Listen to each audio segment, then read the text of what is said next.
Bonjour et bienvenue. Donc, dans cette vidéo, on va traiter l'exercice 82 de la page 295 dans votre livre. Alors, première remarque par rapport à cet exercice, j'ai repassé la tétraèdre ABCD de façon à ce qu'on ait bien la règle BD qui soit derrière, sinon on a un petit peu du mal à imaginer la figure en 3 dimensions. Alors là, ici, j'ai la règle BD qui est derrière, les points I et J sont au milieu. Alors, on me dit en plus que le vecteur CE est égal à 1,5 de vecteur BC. Donc là, ce qu'il faut imaginer, c'est qu'on a bien la CE qui est sur la face en dessous du tétraèdre et le point E donc, qui vient vers l'avant. Et le vecteur AF est égal au vecteur DE. Le vecteur DE, c'est celui qui reste sur la face en bas mais qui vient vers l'avant. Donc le vecteur AF, lui, il est parallèle à la face en bas mais il vient aussi vers l'avant, quelque chose de pas forcément facile à voir. C'est pour ça, quand on voit la figure, s'il n'y a pas les indications. Préciser la nature des quadrilatères EC, G et ADEF. On va commencer par ECG, ici. Donc EC, qui est donc dans la face en dessous, dans le prolongement de BC, et IJ, ici, donc ECI, CI sur la face gauche, et EJ, qui donc va être pas sur la face de devant, mais va arriver ici. Bien. Alors, déjà, si on me dit qu'il y a un quadrilatère ECJ, ça laisse supposer quand même que les 4 points sont coplanaires. Sinon, on n'aurait pas un quadrilatère, on aurait une espèce de truc un petit peu bizarre. Donc là, je suppose que c'est bien un quadrilatère, et ça a l'air de ressembler à un parallélogramme. Alors, pourquoi est-ce que ce serait un parallélogramme? Quelle serait la méthode la plus simple pour démontrer qu'on a un parallélogramme? Ce qui serait bien, ça serait de démontrer que le vecteur CE ici est égal au vecteur I. Voilà, le vecteur I, c'est pas trop de données, mais le vecteur J2, c'est pas. Il est dans une phase du tétraèdre, donc on va laisser tomber. En revanche, si j'arrive à prouver que le vecteur IJ est égal au vecteur CE, c'est gagné, c'est terminé. Alors, comment est-ce qu'on pourrait faire ça? Qu'est-ce qu'on sait? Nous, on sait que le vecteur CE, c'est un demi de vecteur BC.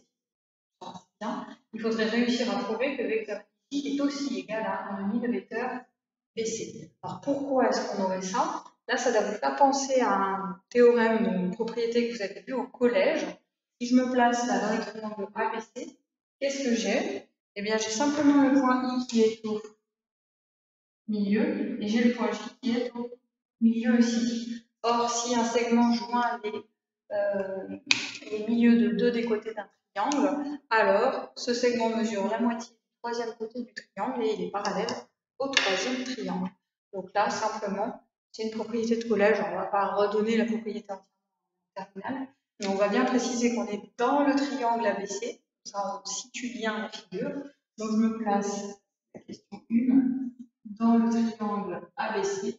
Quelles sont les hypothèses nécessaires à cette propriété? C'est d'avoir un segment qui joint les milieux de deux des côtés d'un triangle. Donc là, j'ai bien I, milieu de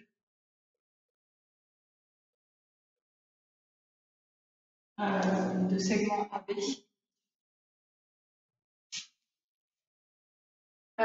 J'ai J,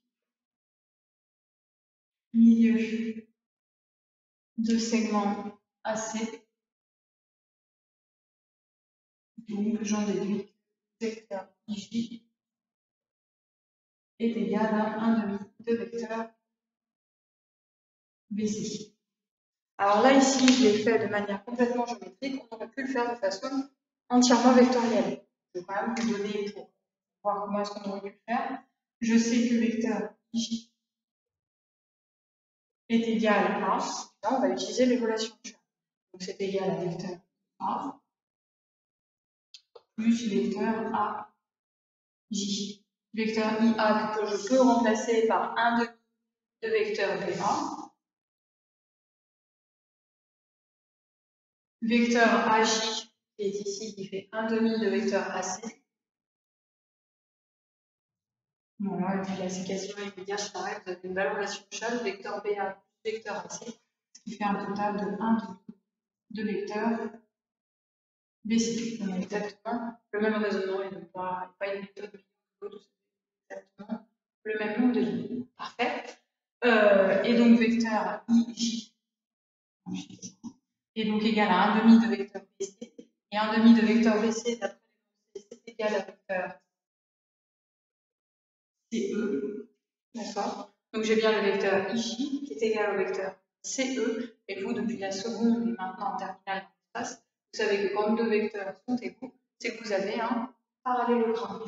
Donc IJE est un parallélogramme. Donc ça y ressemble bien, ça en était bien. Et au passage, on vient de prouver que ces 4 points étaient coplanaires, quelque chose de pas immédiat, hein, on voit la figure. Et ensuite, on demande exactement la même chose avec A, D, E, F. Donc là, c'est beaucoup plus rapide pour A, D, E, F.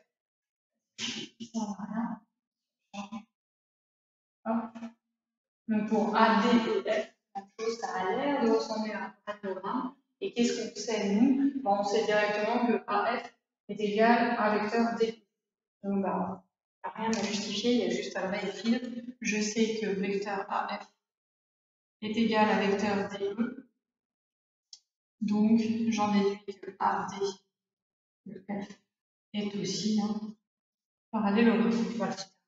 Alors, pour la question 2, ici, démontrer que le vecteur IJ est égal à vecteur DF moins 2 vecteurs DJ. On a le choix entre partir du vecteur IJ et faire une décomposition linéaire, ce qui n'est pas forcément très facile. Donc, je vais plutôt choisir de partir du vecteur DF moins 2 vecteurs DJ et de décomposer, d'essayer de me ramener déjà aux arêtes du tétraèdre, pour voir un petit peu si ça se simplifie. Donc, je pars de vecteur DF moins 2 vecteurs DJ est égal. Donc, le vecteur DF, là, ici, lui, est vraiment super.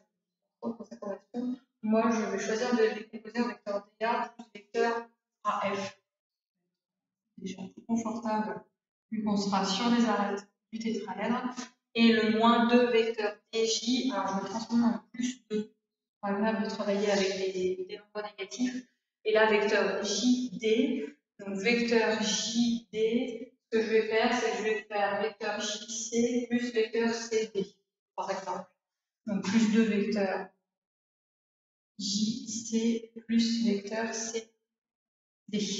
Voilà. Donc là, je suis plutôt bien. Je suis sur des arêtes du tétraèdre. Il y a juste vecteur JC qui n'est pas une arête, là ici, que je vais pouvoir donc transformer. Et le vecteur AF, même chose, qui n'est pas une arête et que je vais transformer. Alors, on sait que le vecteur AF, c'est le vecteur DE.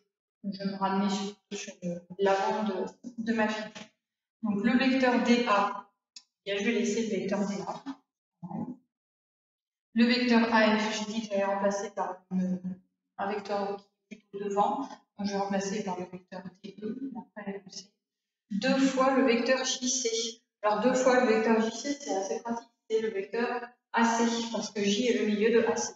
Donc, plus 1 fois le vecteur AC et plus 2 fois le vecteur CD. Donc, je vais laisser plus 2 fois le vecteur CD. Voilà. Donc là, on est plutôt bien. On n'a que des arêtes, ou au moins des segments de la figure, donc je vais pouvoir me débrouiller avec ça. Alors, qu'est-ce qu'on va pouvoir faire? Là, moi, je vois que j'ai vecteur DA plus vecteur AC. Je vais regrouper avec une relation de phase. Je vais faire un vecteur DC. Plus vecteur DE plus 2 vecteurs CD.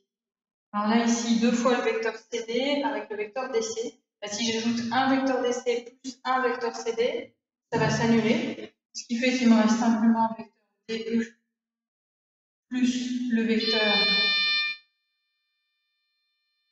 CD.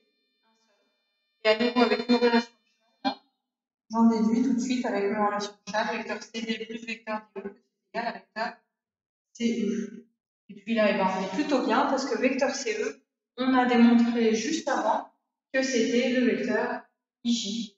Donc là, on a terminé, est égal à vecteur IJ. Et c'est terminé pour la question 2. Alors là, ici, on a démontré pour la question 2 qu'on avait le vecteur DF moins 2 vecteurs DJ qui est égal à vecteur IJ. Et on demande dans la question 3 d'en déduire quelque chose pour les vecteurs DI, DJ et DF. Alors là, ici, on sent quand même que ça va être une histoire de vecteurs qui sont coplanaires, qui sont tous les trois là, ici, avec la même origine, mais il faudrait que j'ai une combinaison linéaire de ces trois vecteurs, chose que je n'ai pas. Moi, j'ai une combinaison linéaire de vecteurs IJ, DF et DJ. Alors, on n'est pas si mal, parce qu'on a quand même vecteur DF et vecteur DJ, qui sont deux des vecteurs que je veux, mais il va me manquer le vecteur DI. Alors, concernant cette question 3 de l'exercice 82, là, on vient de démontrer qu'on a le vecteur IJ qui est égal à vecteur DF moins 2 vecteurs DJ, et on nous demande de déduire quelque chose des vecteurs DI, DJ et DF. Alors là, ici, la première chose qui vient à l'esprit tout de suite, c'est ils sont coplanaires parce qu'on a une combinaison linéaire. Sauf que la combinaison linéaire qu'on a, c'est vecteurs IJ, DF et DJ. Donc on voit bien le vecteur DF et le vecteur DJ qui sont proposés. En revanche, on n'a pas le vecteur DI, on a le vecteur IJ. Il y a une petite manipulation qui n'est pas très difficile quand même. C'est là ici simplement entre le point I et le point J. Tout de suite, ce qu'on voit, c'est qu'on peut introduire le point D. Et là, comme ça, j'aurais bien un vecteur DI. Le vecteur ID, c'est pratiquement pareil. Et le vecteur DJ qui ne pose pas de problème parce qu'il est juste ici. Donc, je vais simplement réécrire cette égalité ici en mettant donc que c'est vecteur ID plus vecteur DJ qui est égal à vecteur DF moins 2 vecteur DJ. Donc là, c'est exactement la même chose qu'au-dessus. J'ai simplement utilisé une relation de Schall pour introduire donc le point D. Donc là, on a bien une combinaison linéaire des vecteurs qu'on veut. On va simplement la simplifier pour faire plus joli, mais là, en soi, on a trouvé la solution. Ça me fait donc vecteur en moins vecteur DI est égal à vecteur DF. Et puis là, ici, je vais soustraire ce vecteur DJ à gauche et à droite, moins 3 vecteurs DJ. J'ai bien trouvé une combinaison linéaire ici des trois vecteurs DI, DF et DJ. J'en déduis donc que les vecteurs DI, DF et DJ, qui sont tous les trois avec la même origine ici, sont coplanaires. Alors pourquoi est-ce que c'est important d'avoir trois vecteurs avec la même origine? Ça va nous permettre de répondre à la question 4. J'ai trois vecteurs coplanaires avec la même origine, ce qui veut dire que les extrémités sont coplanaires avec l'origine.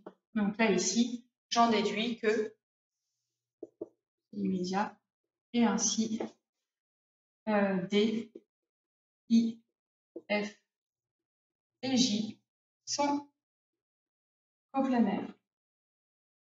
Bon, et là, vous avez terminé tout l'exercice. Donc, simplement, avec des petites relations de Schall et des petites décompositions, on arrive au résultat qui semble pas très probable quand on regarde comme ça une figure avec un tétraèdre comme ceci. Voilà.